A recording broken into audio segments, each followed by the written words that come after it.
And eventually I started seeing some very strange things on TV. I started asking questions. And the first thing I noted was references geographically to the United States, and I noticed severe changes in the coastlines and the interior, and the fact that Europe didn't look at all like when I had remembered it. And I started asking questions. What's happened? What's been going on? That's when they said, I want to see maps of what's happened and some description. I said, it looks like there's been major earth changes. And I said, yes, there have been. It all happened in the period between the beginning of the 21st century and basically the year 2025. All right, what happened? So they told me, they showed me maps, and to describe it briefly, the east coast of the United States was rather heavily changed, not as much as the west coast, but neither one for that matter. None of the changes I saw would fit some of the very far out maps promulgated in the late 20th century by various people such as the I Am America group and Michael Gordon Scallion and his series of maps. They were what I would consider the worst case possible scenario, and it didn't happen that way. But what I did see was changes in the East Coast, particularly when you went south towards where Georgia, Carolinas and Georgia is. The Georgia coastline had gone inland, so that Atlanta, instead of being about 100 miles from the ocean, was only 3 miles from the ocean. A lot of the east coast of Georgia was gone. Parts of North Carolina had been chopped off. Florida was gone completely except for the area of the Panhandle.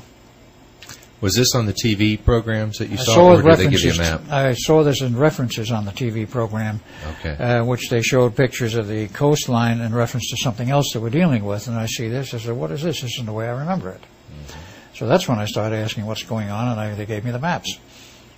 The Gulf Coast was drastically changed.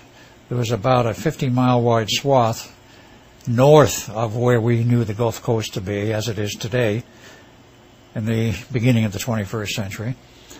And about 50 miles wide was just gone. It was underwater, which means New Orleans was gone, Houston was gone, Corpus Christi, Texas was gone as such, though it was just barely, because that's a little higher ground there. It was just lowlands that went.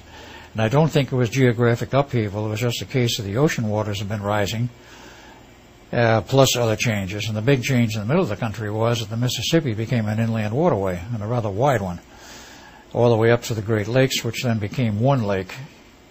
Part of the original lakes disappeared, and other parts sank so that you had one large lake there, which joined with the St. Lawrence Seaway, which became a very large seaway.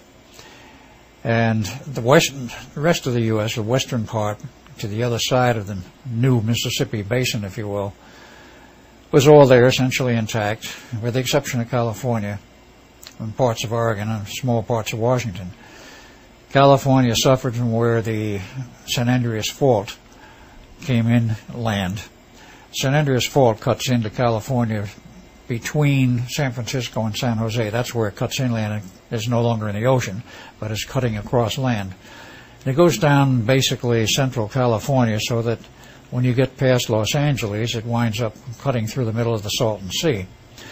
And much of that section west of that fault line, of the San Andreas Fault line, wound up in the ocean, not all of it. San Diego was gone, parts of Southern California was gone, but the strange part was where Los Angeles was, parts of it were still left. The coastal sections, the beach country was gone.